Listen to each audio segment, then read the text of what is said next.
আসসালামু আলাইকুম আমার ভাই ও বোনেরা, কেমন আছেন আপনারা সবাই? আশা করি ভালোই আছেন। আমিও আলহামদুলিল্লাহ আপনাদের দোয়ায় ভালোই আছি। এই যে সকালের ওয়েদারটা খুবই ভালো লাগলো, তারপরে আমার একটা পার্সেল চলে আসছে।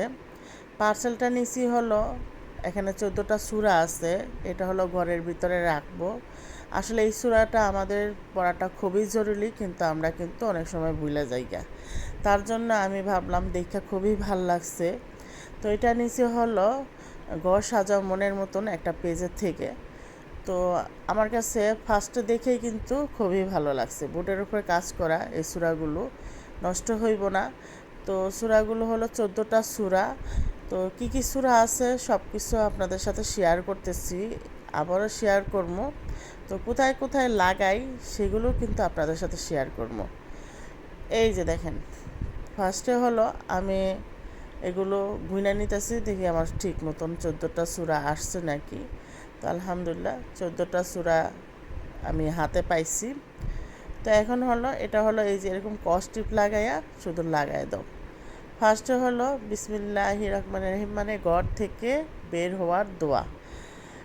আর উপরে ওঠার সময় দোয়া, যেহেতু আমার ডুপ্লেক্স বাড়ি, সিঁড়ি দিয়ে উপর দিয়ে উঠতে হয়, তাই প্রতিনিয়ত এই সূরাটা পাঠ করাটা উচিত। তারপর নিচে নামার দোয়া। তারপর হলো খাবার শুরুতে পড়ার দোয়া। খাবার শুরুতে বিসমিল্লাহ ভুলে গেলে, মানে অনেক সময় তো আমরা বিসমিল্লাহ ভুলে যাই, আসলে এটা সত্য কথা। খাবার সামনে আসলে দোয়া, এটাও কিন্তু পড়তে হয়।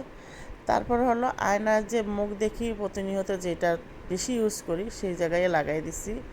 ঘরে প্রবেশের দোয়া, এটা তো খুবই ইম্পর্টেন্ট, এবং ঘর থেকে বের হওয়ার দোয়াটাও আমি লাগাই দিছি।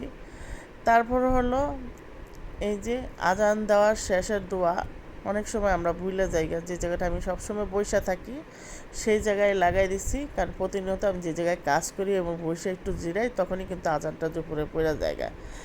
আর সবচেয়ে ইম্পর্টেন্ট হলো কলেমা, সবসময় কলেমা তো এবার এটা মুখের মধ্যে আমাদের জপা উচিত, কিন্তু আমরা এটা জিকির না করে কী করি, ফালতু কথা নিয়ে ব্যস্ত থাকি। তারপর শপিংয়ে চলে আসছি, যেহেতু ঈদ আইসা পড়ছে, তাই শপিং তো করতে হবে। মেয়ের জন্য অনেকগুলো এবার গেঞ্জির কাপড় নিয়ে আসছি, কারণ আমার মেয়েটা না ময়লা করে ফেলায়। আর আপনাদের ভাইয়ার জন্য এই যে অনেকগুলো ডাটা দিয়ে গেছে গরুর বাজার থেকে।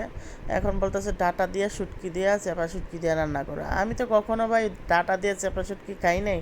খাইছি, পয়লা খাইছি, কিন্তু এইভাবে খাই নাই, কিন্তু ওদের খাইতে ইচ্ছা করতেছে। তো ওরা যেহেতু খাইবো এইভাবে, তাই আমি রান্না করতেছি। আর এই ভাবলাম একটু শুটকি তেলও দিয়ে দিই। হ্যাঁ, খালাকে বললাম শুটকির পাতাগুলো চিকন করে কাটতো, খালা একটু মোটা করে কাটা ফেলাইছে। থাকগা এটারে একদম সিদ্ধ করে একেবারে ভর্তার মতন হয়ে যাইব গা, মানে একটু খুন্তি দিয়া ভারী দিলেই কিন্তু ভর্তার মতন হয়ে যাব।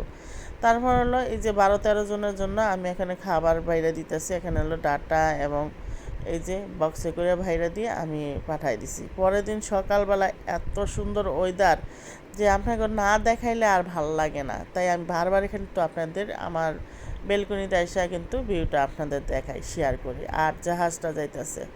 রান্না টান্না শেষ করে আমার মামাতো বোনেরা চলে আসছে। আগের দিন একটু ফেসিয়াল করছি। হোম সার্ভিসিং ওরা সবসময় দেয়। তো এই যে দেখেন,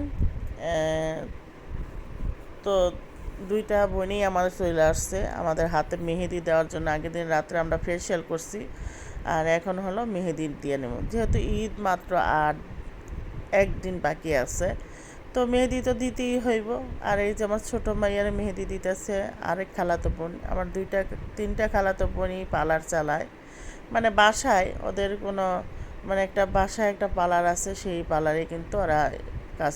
মেহেদি তো দিছে, কিন্তু ওদের সাজটা যে এত সুন্দর। ওদের পেজ আছে, ওদের পেজের নাম হলো গ্লিটারি টাচ বাই সিস্টার।